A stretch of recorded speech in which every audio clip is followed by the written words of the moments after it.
Before we dive into this epic tale of brotherhood, destiny, and Norse mythology, don't forget to hit that like button. If you enjoy the story, subscribe to our channel for more Viking adventures, and drop a comment letting us know where in the world you're watching from. Your support means everything to us. Now let's journey back to the age of Vikings. The bitter winds of the northern fjords carried more than salt and sea spray that autumn morning. They carried the weight of betrayal.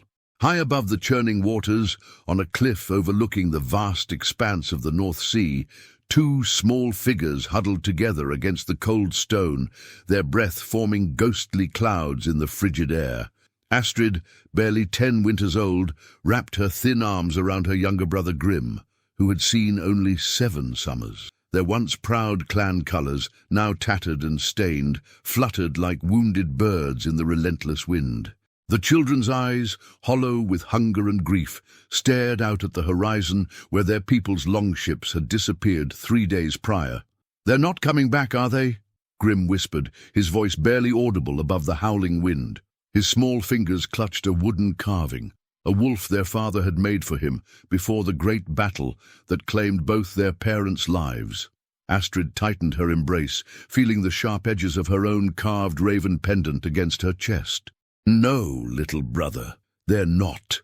Her voice carried a strength that belied her young years, though her heart felt as fractured as the ice formations that lined the cliff face. The siblings had been left behind when their clan, the Ironheart tribe, abandoned their coastal settlement following devastating raids from rival clans. In the harsh pragmatism of Viking society, 2 orphaned children represented mouths to feed rather than strength to contribute. The clan leader, their father's own brother, had made the cruel calculation that survival of the many outweighed compassion for the few. As the sun began its descent toward the western horizon, painting the sky in shades of amber and crimson, a figure emerged from the tree line behind them. He moved with the silent grace of a predator, his weathered leather boots making no sound on the rocky ground. The man was tall and lean, with silver-streaked hair braided with small bones and metal rings. His cloak, dark as a moonless night, seemed to absorb the fading light around him. "Children of the Ironheart," his voice rumbled like distant thunder, causing both siblings to turn with startled expressions. "I am called Ulrich the Wanderer, and I have traveled far to find you." Astrid instinctively moved in front of her brother, her hand reaching for the small eating knife at her belt, the only weapon they possessed. "Stay back," she warned, though her voice trembled slightly. "We have nothing of value." Ulrich's weathered face creased into what might have been a smile, though it held no warmth. "Nothing of value? Child, you possess something far more precious than gold or silver." His pale blue eyes seemed to glow in the twilight, and for a moment both children could have sworn they saw the reflection of a great wolf within their depths. "I know of your abandonment," Ulrich continued, settling himself on a nearby boulder with fluid grace. "Your clan fears what they do not understand. They see your father's blood in you, but they fail to recognize your mother's gift." He gestured toward Astrid. "You, young one, have felt the shadows calling to you, have you not? In moments of fear or anger, do they not seem to dance at your command?" Astrid's eyes widened. She had never spoken to anyone about the strange occurrences, how shadows seemed to grow deeper around her when she was upset, how she sometimes felt she could almost touch the darkness itself. Ulrich's attention shifted to Grimm.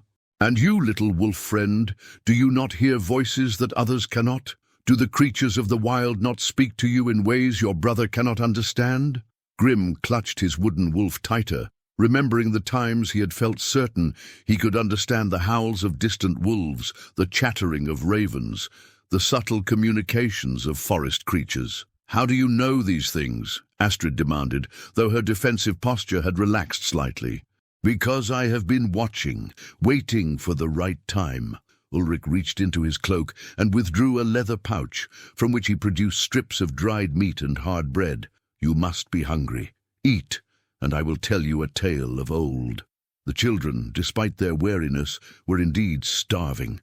They accepted the food gratefully, and as they ate, Ulrich began to speak in the rhythmic cadence of a skald, his voice weaving images in the growing darkness.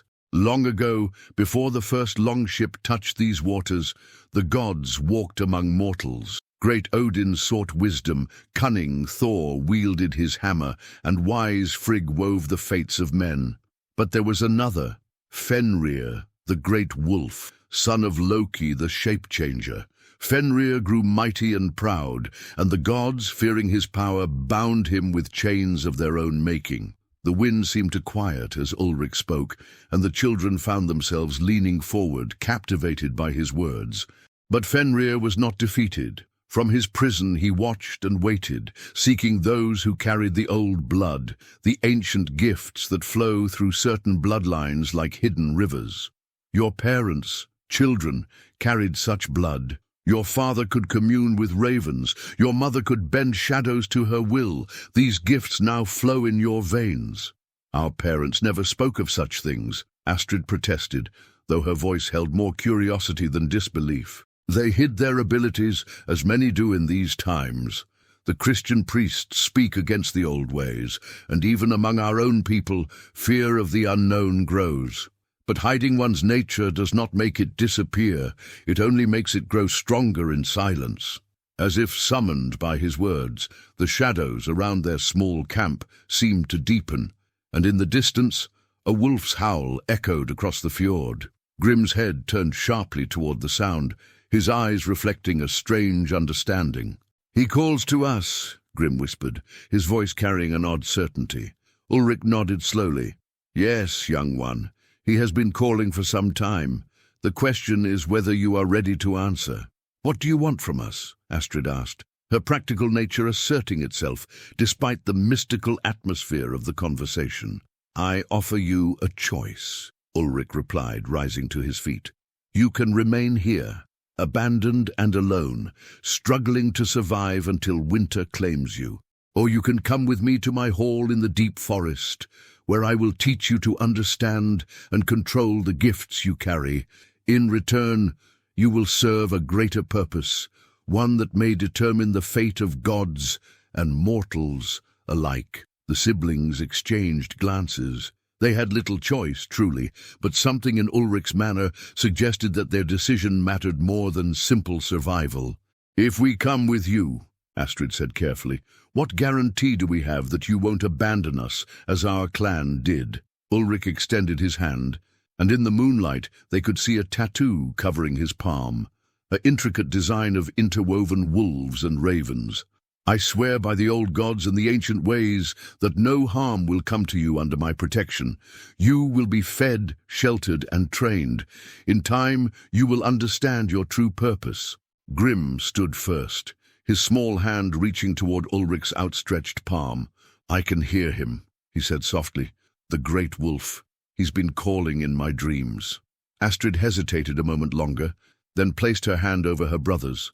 As their skin touched Ulrich's tattooed palm, both children felt a surge of power, as if something long dormant within them had suddenly awakened. "Then it is done," Ulrich said, his voice carrying a note of satisfaction. "Come, children. Your new life begins now." As they gathered their few possessions, Astrid noticed that the shadows around her seemed more responsive, shifting and dancing in patterns that matched her emotions. Grimm, meanwhile, tilted his head, as if listening to voices only he could hear. They followed Ulrich into the forest, leaving behind the cliff where they had been abandoned. None of them looked back at the spot where their old life had ended, but all of them could feel the weight of destiny settling upon their shoulders like a mantle. The path wound deep into the ancient woods, where trees older than memory stretched their gnarled branches toward the star-filled sky. Here, the old magic still flowed strong, undimmed by the passage of time or the influence of new religions. Here, the great wolf's influence could be felt in every rustling leaf and distant howl. As they walked, Ulrich began to hum an old tune, a melody that seemed to harmonize with the whispers of the wind through the branches. The children found themselves joining in, though they had never heard the song before. It was as if the music awakened something ancestral within them, a connection to powers and purposes they were only beginning to understand. The deeper they traveled into the forest, the more aware the children became of presences watching them from the shadows between the trees. Not malevolent, but ancient and knowing. Eyes that reflected starlight, forms that moved just beyond the edge of vision. "Do not fear them," Ulrich said softly, noticing the children's nervous glances. "They are the old guardians, servants of the one who calls to you. They recognize the blood that flows in your veins." And as dawn approached, they crested a hill and saw before them a sight that took their breath away.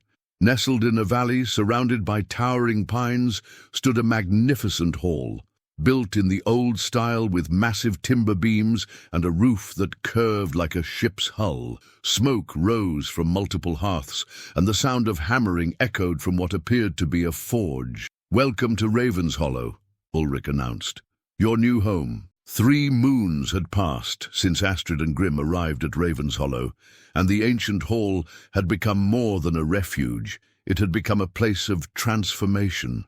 The siblings rose each day before dawn, their training beginning with the first pale light that filtered through the tall pines surrounding their new home. Ulrich proved to be a patient but demanding teacher. He instructed them in the practical skills of survival, hunting, tracking, reading the weather signs, and understanding the language of the forest. But beneath these surface lessons lay deeper teachings, awakening abilities that had slumbered in their blood for generations.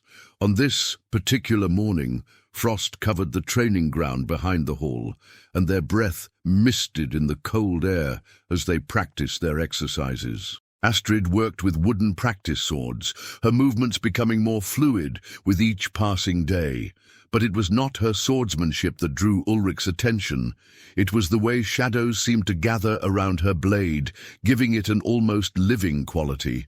"Feel the darkness, do not command it," Ulrich instructed, circling her as she moved through the forms. "Shadows are not tools to be wielded roughly. They are partners in an ancient dance." Grimm sat cross-legged near the edge of the clearing, his eyes closed in deep concentration. Around him, a circle of forest creatures had gathered, squirrels, ravens, even a young deer that showed no fear of human presence. His wooden wolf carving lay in his lap, worn smooth by constant handling. "The grey one with the torn ear speaks of hunters 2 valleys over," Grimm reported, his eyes still closed. "A pack of 6, moving west toward the coast." Ulrich nodded approvingly. "Your gift grows stronger, young one. Soon you will be able to communicate with creatures far beyond this forest." As the morning training concluded, Ulrich gathered both children around the central fire pit in the main hall.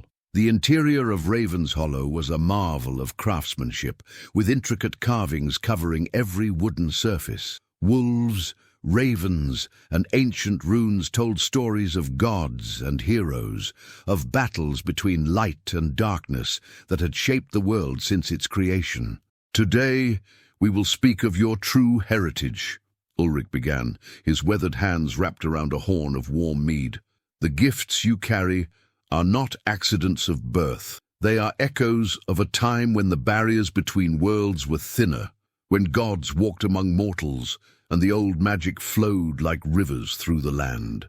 He gestured to the walls around them, where the dancing firelight brought the carved figures to life. "Your bloodline traces back to the earliest days, when a mortal woman caught the eye of one of the old powers. Not a god, but something equally ancient, a spirit of shadow and wolf song who walked the boundaries between light and dark." Astrid leaned forward, fascinated despite herself. "This ancestor, what was her name?" "Valdis the Shadow Walker," Ulrich replied. "She served as a bridge between the mortal world and the realm of spirits. Her children inherited fragments of her abilities, passed down through generations like hidden treasures. Most never awakened to their true nature, but in times of great change, when the old powers stir, the gifts emerge." "And now is such a time?" Grimm asked, looking up from where he had been scratching behind the ears of a large wolf that had wandered into the hall. Ulrich's expression grew serious. "The great wolf stirs in his prison. The bonds that hold him weaken with each passing season. He calls to those who carry the old blood, seeking allies for what is to come. What is to come? Astrid pressed, noting the gravity in Ulrich's tone. Before he could answer, a commotion outside drew their attention. Through the tall windows, they could see figures emerging from the forest, travelers on foot, moving with the exhausted gait of those who had journeyed far and fast. Ulrich rose and moved to the door, the children following close behind. In the courtyard stood a family, a man, woman, and 3 small children, their clothes torn and travel-stained. The man supported his wife, who appeared to be injured, while the children huddled close to their parents with wide, frightened eyes. "Sanctuary," the man called out, his voice hoarse with exhaustion. "We seek sanctuary in the name of the old gods." Ulrich stepped forward, his manner immediately shifting to that of a gracious host. "You are welcome at Raven's Hollow. Come, bring your family inside where it is warm." As they helped the travelers into the hall, the story emerged in fragments. They were from a coastal settlement 3 days' journey to the north, where strange events had been occurring. Crops withered overnight, livestock behaved oddly, and in the darkest hours before dawn, people reported seeing massive shapes moving through the mist. "The priests say it is divine punishment," the woman whispered, as Astrid tended to a deep cut on her arm. "But the old folk whisper of different things. They speak of the wolf dream, of ancient powers awakening." Grimm, who had been listening quietly from his position by the fire, suddenly stiffened. His eyes rolled back, showing only white, and when he spoke, his voice carried an otherworldly resonance. "The bonds grow thin," he intoned. "The Great One stretches and tests his chains. Soon, the children of his blood must choose, stand with the old ways or watch them die forever." The prophecy, for that was clearly what it was, sent a chill through the hall. Even the travelers, exhausted as they were, felt the weight of those words. Grimm blinked and returned to normal, looking confused by the concerned faces surrounding him. "Did I say something wrong?" Ulrich knelt beside the boy, his expression mixing pride with worry. "No, young one. You spoke truth, as the gift compels you to do. But such visions carry great responsibility." That evening, after the travelers had been fed and given places to rest, Ulrich led the siblings to a part of Raven's Hollow they had never seen before. Hidden behind a tapestry depicting the binding of Fenrir was a narrow staircase that descended deep into the earth beneath the hall. The underground chamber they entered took their breath away. The walls were covered in murals that seemed to move in the flickering torchlight, depicting scenes of ancient battles, mythical creatures, and rituals performed under starlit skies. At the center of the room stood a circular pool of perfectly still water, its surface reflecting the flames like a mirror. "This is the heart of Raven's Hollow," Ulrich explained. "Here, the veil between worlds grows thin. Here, you can commune directly with the source of your power." He guided them to the pool's edge. "Look into the water, but do not try to see with your eyes alone. Use the gifts that flow in your blood."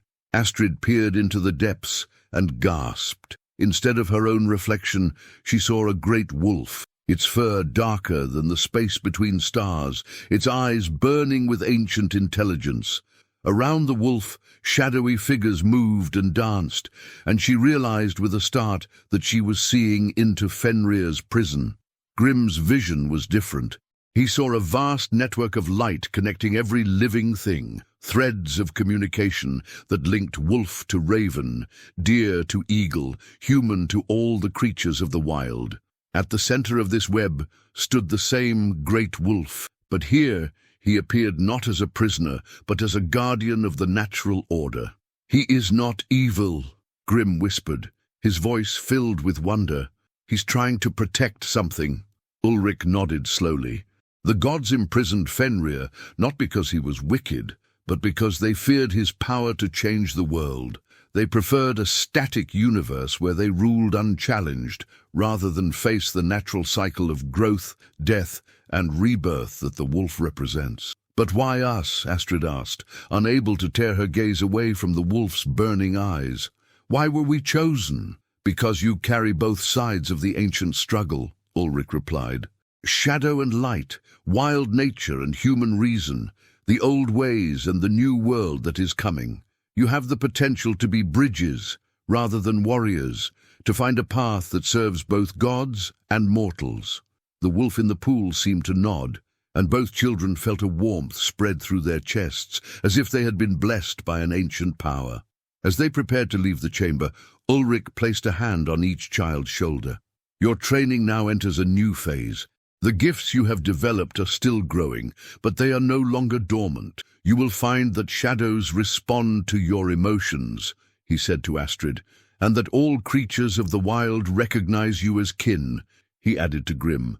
But remember, with great power comes great responsibility. The choices you make in the coming days will echo through both the mortal world and the realm of the gods. The great wolf has called to you, but how you answer that call remains your decision. As they climbed back to the main hall, both children felt the weight of destiny settling more firmly upon their shoulders. They were no longer simply orphans seeking survival. They were inheritors of an ancient legacy, chosen to play a role in events that would reshape the relationship between the mortal and divine worlds. That night, as they settled into their beds, Astrid found that shadows danced at the edge of her vision, responding to her thoughts and feelings with increasing sensitivity. Grimm discovered that he could hear the conversations of night creatures throughout the forest, their voices weaving together into a symphony of wild wisdom.